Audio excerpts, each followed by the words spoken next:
Market fit is huge, and it's not static either. It's dynamic because markets are changing. So you need to be able to also change as you go along. As we were explaining return on investment and how they would be able to reduce the size of their call center, for example, by adopting our solution, one CEO of a very traditional bank said, listen, guys, this is all fine and I really like what you're offering and I think it would really work. However, I'm not allowed to reduce the size of my call center because if I do, it would be chaos. I mean, I think even the Prime Minister is going to call me and ask me, what are you doing? How are you doing?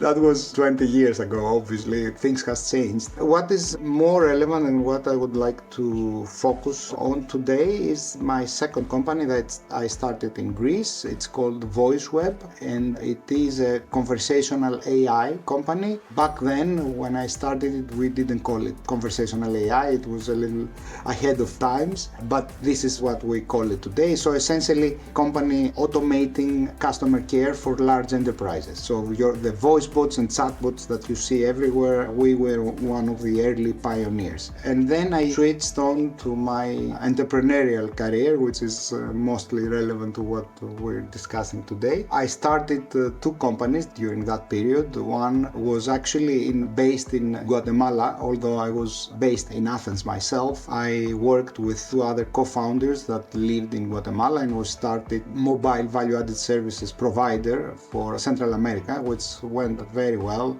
We expanded in all the neighboring countries like Salvador, Nicaragua, Honduras, Costa Rica, and then managed to successfully sell this to a group, local competitor. Founders should be very careful about selecting the right investor. The investor that understands their business and who is willing to be by their side supporting no matter what through the highs and lows. My thesis was on exotic options pricing. For those familiar with finance a little bit, that means that anything that cannot be priced by the standard Black-Scholes equation is considered to be an exotic option. So that's what I studied. I came up with a method to be able to price such options, which led me actually to my first job, which is rare because I had the opportunity to actually apply what I had done. The private equity fund in New York that was investing in small and medium listed enterprise on the New York Stock Exchange. My motivation for doing this is that I know that I've made lots of mistakes and I would like to help new founders avoid them if possible. I know sometimes you have to go through the motions, so sometimes you can't avoid them.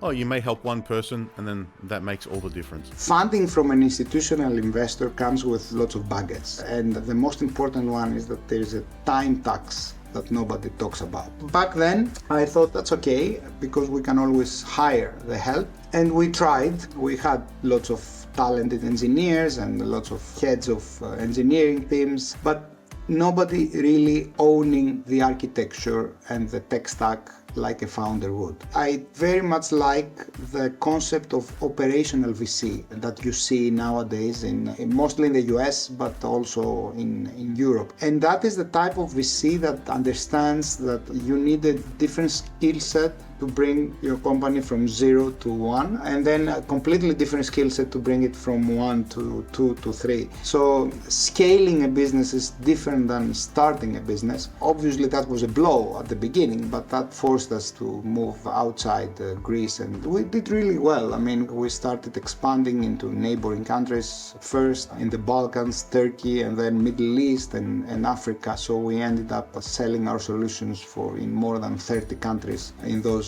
geographies, and very high caliber customers like Vodafone in Turkey, for example, or Raiffeisen Bank, or the MTN Group, which is one of the largest operator groups in the world with presence in 22 countries in Africa.